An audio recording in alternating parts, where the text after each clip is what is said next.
नमस्कार दोस्तों, आप देख रहे हैं सिनेमा हॉल और मैं अजय ब्रह्मात्मज। आज चेहरे का रिव्यू। चेहरे थिएटर में रिलीज हुई है।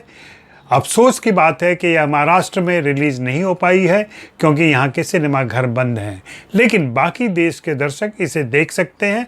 तो ज़रूर अपने शहर में जाएं और किसी न किसी थिएटर में इस फिल्म को देखें। बात आगे करूँ इसके पहले मैं आपसे आग्रह करूँगा कि आप सिनेमा हॉल को सब्सक्राइब कर लें अगर अभी तक नहीं किया है तो, और घंटी भी बजा दें। साथ ही buy me a coffee link पर जाकर के मेरे लिए कॉफ़ी खरीदें, मेरे साथ रहें।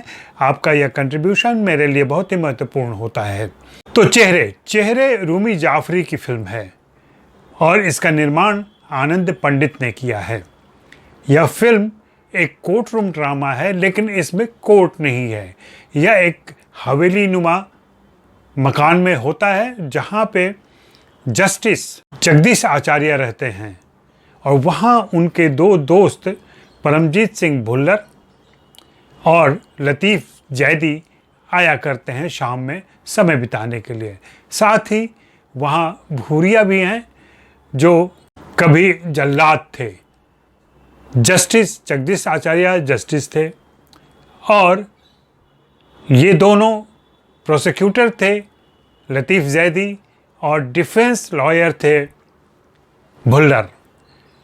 अब ये लोग रात में कोई ना कोई एक ड्रामा करते हैं, कोर्ट रूम ड्रामा करते हैं। उसमें होता क्या है कि जब भी कोई राहगीर वहाँ भटक जाता है, वो अपनी शरण लेने आता है, तो ये उस पर मुकदमा चलाते हैं। मुकदमा, इनका मानना है कि हर व्यक्ति अपनी ज़िंदगी में कोई ना कोई अपराध किया होता है और शायद वो उससे बच जाता है, लेकिन इन्होंने अपने घर में एक कोर्ट बना रखा है जहाँ ये उस मामले की सुनवाई करते हैं, उस पुराने दबे हुए मामले को उभारते हैं और फिर उसकी सज़ा सुनाते हैं।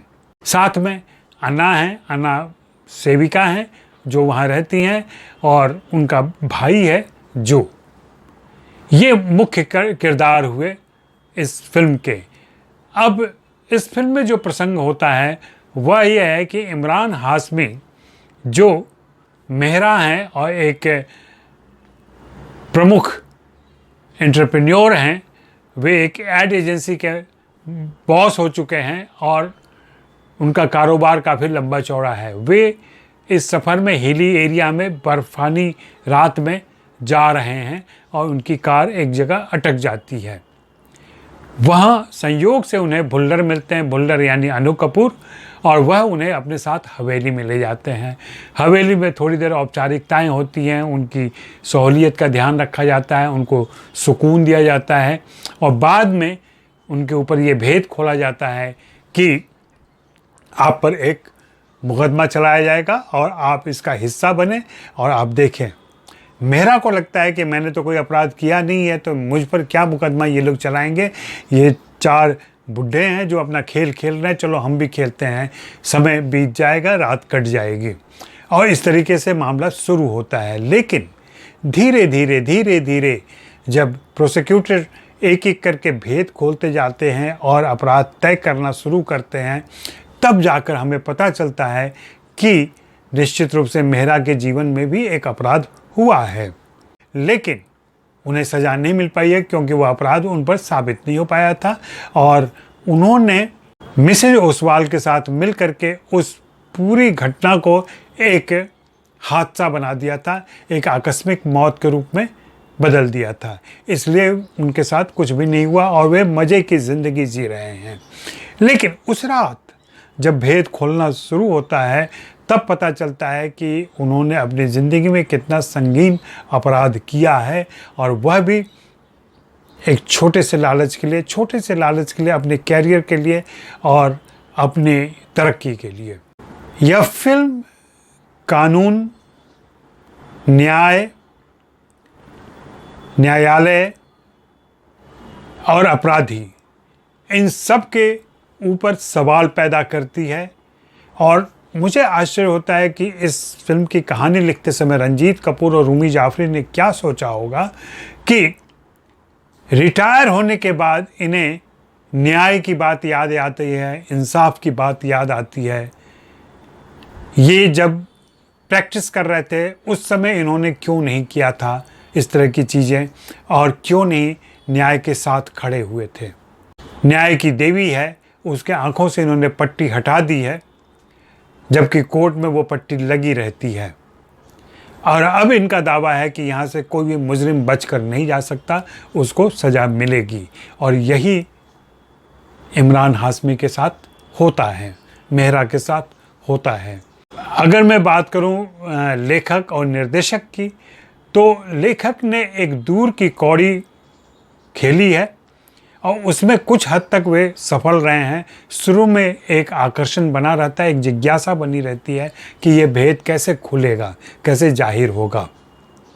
उसमें ये सारे इंडिविजुअल किरदार कहीं ना कहीं शरीक रहते हैं और फिर वो चीज़ें खुलनी शुरू होती हैं, तो हमारी भी जिज्ञासा बढ़ती है, हम भी मज़े लेते हैं। लेकिन एक जगह जा कर के यूँ लगता है कि कहानी अपने पठार पर आ गई है और कहीं आगे नहीं बढ़ पा रही है।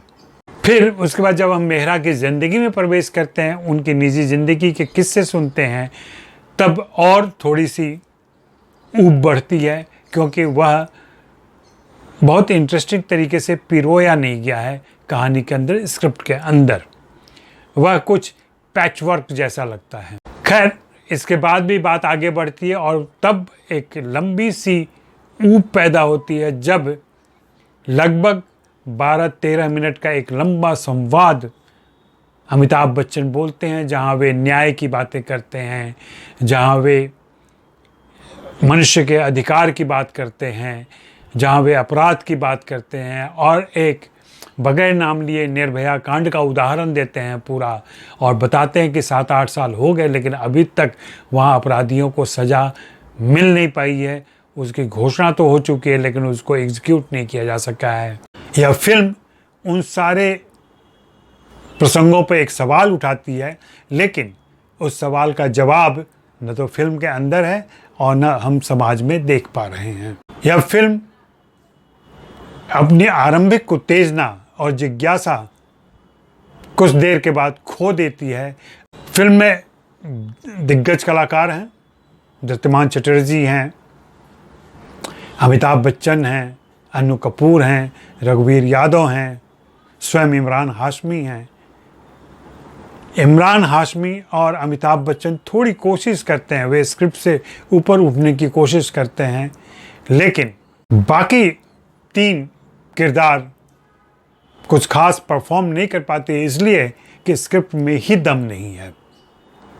यह फिल्म रोचक होने के बावजूद कमज़ोर हो गई है अपने एग्जीक्यूशन में।